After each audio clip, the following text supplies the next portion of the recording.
Hello friends. तो आज पढ़ाई की बात नहीं करेंगे, थोड़ा सा अलग हट के बात। इस चैनल पर मैं ज़्यादातर चीज़ें पढ़ाई की डालता हूँ, कभी भी इधर उधर की चीज़ें नहीं डालता, पर आज थोड़ा मजबूरी हो गई। एक्चुअली आप लोग कभी मूवीज़ देखने गए हो? फर्स्ट शो कभी भी फर्स्ट डे गए हो?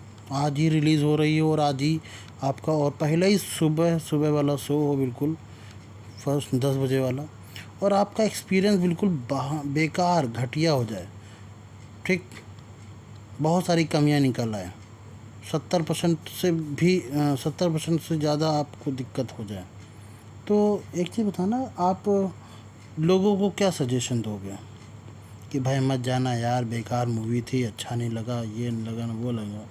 वहाँ पर आपकी चॉइस है, पर उनको सोचो जिन्होंने मूवी की टिकट खरीद रखी है और अब उनको देखनी ही है, क्योंकि अगला शो उनका है या अगले दिन उनका शो है, उनको देखना है। फिर चलो मूवी की बात तो थोड़ा कर भी लेते हैं, पर यही बात अगर ज़िंदगी की हो तो अब क्या करें।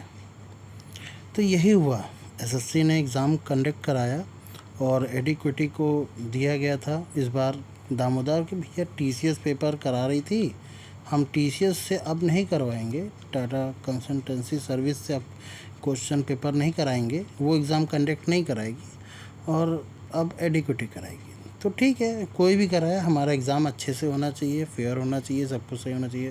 पर बहुत सारे जो स्टूडेंट जो गए हैं, कैंडिडेट जो गए हैं, मैंने अलग अलग वीडियोस में भी देखा, तो बताया जा रहा है कि उनकी चेकिंग अच्छे से नहीं हुई। लोगों ने बालियां पहन रखी थी, ठीक, लड़कियों ने बालियां पहन रखी थी, और कई जगह पर तो एग्ज़ाम सेंटर पर आधार कार्ड ही ढंग से चेक नहीं हुआ, सिर्फ एडमिट कार्ड लिया, जाने दो जाने दो, आने दो जाने दो, कोई चेकिंग पर वहाँ फेल हुआ। चलो कोई बात नहीं, हो सकता है कभी कभी कैंडिडेट ज़्यादा होते हैं और समय नहीं मिल पाता, तो ठीक है, जल्दी जल्दी कर रहा गया कि अलाउ करो या बाद में देख लेंगे। बायोमेट्रिक में भी दिक्कत आई, उसके बाद एग्ज़ाम में भी चलते थे एग्ज़ाम, कई लोगों का बंद हो गया, लैकिंग की प्रॉब्लम है, कर्जर इशू है, पता नहीं क्या क्या प्रॉब्लम है। उसके बाद एग्ज़ाम कराया गया, कुछ सेंटर्स में कराया गया तो जैसे 10 बजे छूटना था और वो 11 बजे छूटा, 11:30 बजे छूटा, ऐसा कुछ, ऐसा कई जगह पर हुआ। और आखिरी में एक नोटिस डाल दी गई कुछ जगह पर, कुछ सेंटर पर, कि भाई आज एग्ज़ाम नहीं होंगे, फिर तुम लोग वेबसाइट देख लेना, बता देंगे। ठीक है, ये बहुत बार होता है, तुम लोग वेबसाइट देखते रहना, और कोई काम नहीं बचा हुआ है, पढ़ाई करो और फिर 200 300 500 किलोमीटर दूर जाओ पेपर देने। अच्छा, एक और चीज़ था, जो टीसीएस थी वो ज़्यादातर मैंने देखा है, मैंने जो सीजीएल फॉर्म भरा हुआ है, प्री भी मेंस भी देने गए हैं, तो वो बहुत ज़्यादा दूर नहीं भेजती है, बहुत ज़्यादा दूर नहीं भेजती है। ठीक है, मुश्किल से 150 किलोमीटर 200 किलोमीटर मैक्सिमम। और मेरा बहुत चांस रहा है कि मैंने कितनी बार कानपुर भरा है और कानपुर ही आया है, मतलब लखनऊ से सेकंड प्रीफिक्स से, झांसी थर्ड प्रीफिक्स से, पर कानपुर में ही हुआ है मेरा पेपर, लखनऊ तक नहीं हुआ। पर इनको क्या करना है एडिक्विटी को, भैया भेजो उसको 500 किलोमीटर, 200 किलोमीटर, 400 किलोमीटर, ये इतनी दूर कोई बच्चा अगर जा रहा है तो पहली बात तो वो पहले मन बनाए कि इतनी दूर कैसे जाना है, उसका किराया लगेगा, भाड़ा लगेगा, फिर वो रहने की व्यवस्था करे। किसी के पास पैसे नहीं होते हैं तो वो बस स्टैंड पर सोता है। मैं खुद कई बार 2 बार मैं झांसी जा चुका हूँ, और एक बार तो मैं झांसी खड़े खड़े गया था। सोचिए, कानपुर सेंटर से झांसी में खड़े खड़े, इतनी भीड़ थी, जगह नहीं थी वहाँ पर। अब वहाँ पर 3 बजे मैं उतर गया और सुबह मेरा 8 बजे का पेपर था, 8 या 9 बजे का पेपर था मेरा, और मैं कहाँ वहाँ पर रूम की व्यवस्था कराऊँ। तो 3 बजे तो मुझे बाहर निकल के भी रूम नहीं ले सकता था, तो मैं 3 से लेकर के सुबह 7 बजे तक, 6 बजे तक मैं स्टेशन पर ही रुका रहा।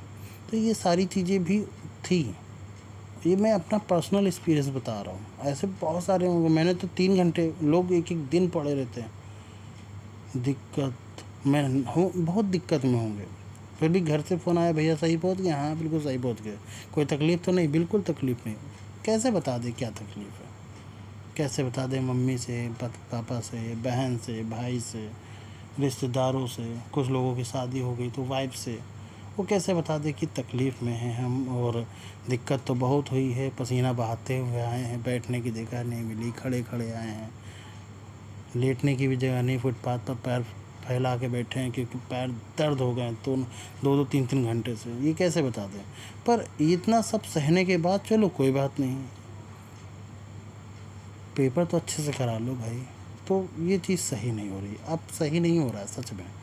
और क्या ही बताऊँ, ऐसा कहना तो नहीं चाहिए, परंतु अब ऐसा लग रहा है कि हम लोगों को मालूम है अपने अधिकार मांगे हैं, तो अब जैसे कोई भिखारी नहीं होता है कि अरे बहुत देर से खड़ा है, ये झाट नहीं रहा है, तो इसका ऐसा करो 2 रोटी फेंक करके दो, 10 रुपये देना ज़रूर है पर फेंक के देना। तो ये एक फेंक के देने वाली बात हो गई कि ले अब मजबूरी है उठाना, करेंगे, देखते हैं आगे क्या निकलता है। आई होप सो सारी चीज़ें हो। मैं चाहता हूँ कि भाई जो मैंने सुना है इतना सब कुछ, मेरा तो दिमाग हिल गया। तो मेरे हिसाब से एडिक्विटी को रिज़ाइन मतलब इससे पेपर नहीं कराना चाहिए। टीसीएस ठीक थी, हाँ कुछ दिक्कतें हुई थी पिछले बार, तो उन दिक्कतों को सॉल्व कर लेना चाहिए था। उस पर बैठक बना ली, पूरा एग्ज़ाम सेंटर ही हटा देना कि आज से तुम पेपर नहीं कराओगे। और सीधी सी बात है, मैं ये भी नहीं कहूँगा कि जो एग्ज़ाम में गलती हुई थी भाई उसकी तरफ से इस तरीके की कोई दिक्कत नहीं आती थी कि चेकिंग में कोई दिक्कत आ रही है या उसमें या लैकिंग की प्रॉब्लम, ऐसा कोई दिक्कत नहीं आ रही है।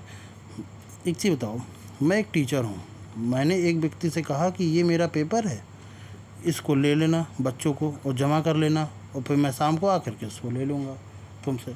तो मैंने इस एक व्यक्ति को जब दिया पेपर वो, तो उसने कंडक्ट करा लिया, इसकी कोई गलती नहीं है। अगर मैंने क्वेश्चन में गलतियाँ कर दी, 10 क्वेश्चन जो गलत छाप दिए थे जिसकी वजह से कई बच्चों का नुकसान हो गया, उसमें इस पेपर कंडक्ट कराने वाले की मेरे ख्याल से कोई गलती नहीं, ये तो पेपर सेट करने वाले की गलती है। ठीक है, तो कुल मिलाकर के ऐसा कुछ हुआ।